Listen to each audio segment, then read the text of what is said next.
What up, inline dudes and dudettes?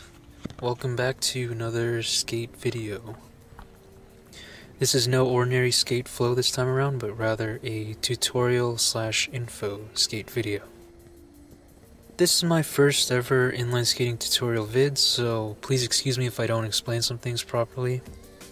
But I will try my best to get my point across, so please bear with me. I kinda had some difficulty presenting this, so I will cover the breakdown through my skate clips.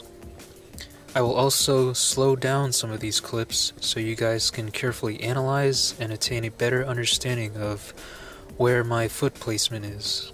I will also try to be very thorough in my explanation. So in this segment, you guys probably already guessed by now, I'll be covering inline crossovers. You can find a lot of crossover tutorial videos on YouTube, but unfortunately, a lot of them that I've seen are focused on ice hockey. We're not playing ice hockey, but rather we're shredding the city on 8 wheels through bumps, cracks, and gravel. So not necessarily smooth, flat ice. The reason why I chose to cover this topic first is because crossovers are essentially vital to inline skating. Not only do they bring you up to speed on sharp turns, but they can also aid your momentum on straightaways as well. Also, the more you can bum around on crossovers, skating becomes almost second nature. Being admirably comfortable to cross your feet in any direction will unlock ultimate freedom in skating. It's true.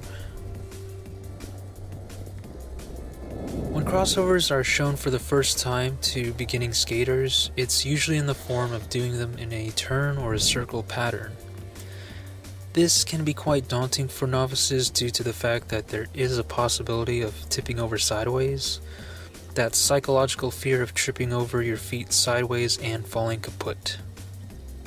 To be bluntly honest, I had that detrimental fear and could not start crossovers within a month and a half of skating. So I had to figure them all out on my own with the help of studying Bill Stoppard's crossovers. And he does the sprint crossovers, as I like to call them. In my opinion, if you can master those, long stride crossovers are an absolute cakewalk.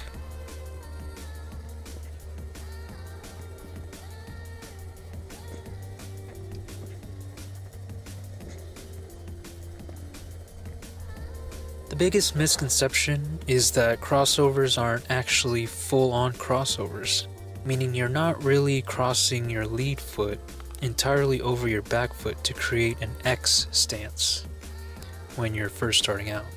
Rather, you're really just placing your leading foot in front of your back foot while keeping both legs bent and staying low, and then bringing your back foot back to the box-like position parallel to the leading foot. This ensures that legs are in a stable position, enabling you to begin crossover flow. I suggest learning crossovers side to side, doing them left to right and right to left without skating in motion. This will ensure better balance on your crossovers so you will be warmed up on the actual crossovers in motion.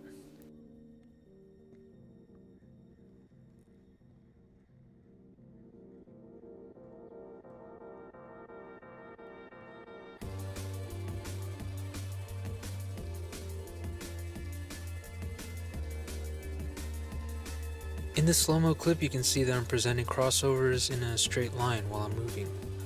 How I attain this momentum, if you watch closely, my leading foot is placed over my back foot, which then proceeds to my back foot doing a swoosh motion, similar to pedaling on a scooter or a skateboard.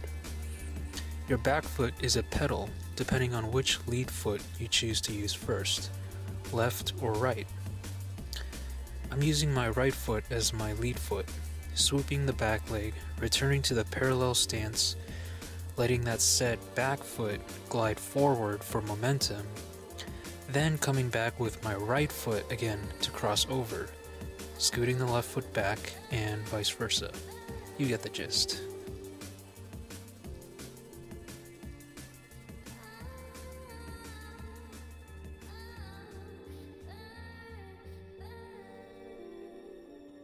So now that you've seen the breakdown of the crossover, it's time to piece it all together to execute the chained crossovers. When doing chained or sprint crossovers, it's best to keep in mind that it takes commitment and progression. I find it difficult at times myself to keep a decent crossover streak when I have the open opportunity. It's pretty exhausting stuff.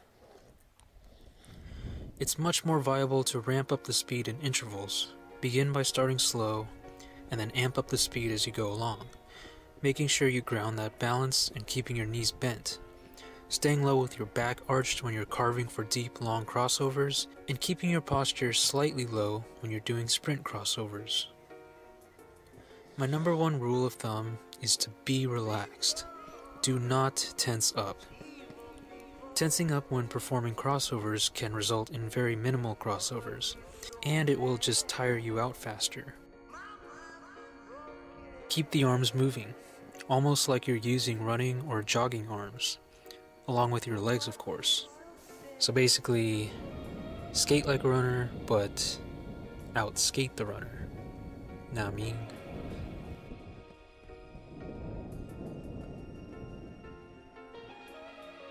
One last crossover exercise that I recommend doing is what I call the drunken foot. Jackie Chan's drunken fist for inline skaters. Not really. This exercise basically allows you to get used to crossing both of your feet, one over the other, while staying in one spot, so that it will ease transitioning while doing actual crossovers. I find this to be good for balance as well, breaking in the notion that your skates are like regular old shoes you walk in every day. Just don't actually get drunk while doing this though, for your safety. Anyways, this is all I have to say for this tutorial. If you found this tutorial helpful, please feel free to hit that subscribe button and hit a like on this video, or the opposite. Please don't hesitate to share with your skate friends if they need any assistance. With that being said, don't stop till you drop. Thanks for watching, and like always, peace out.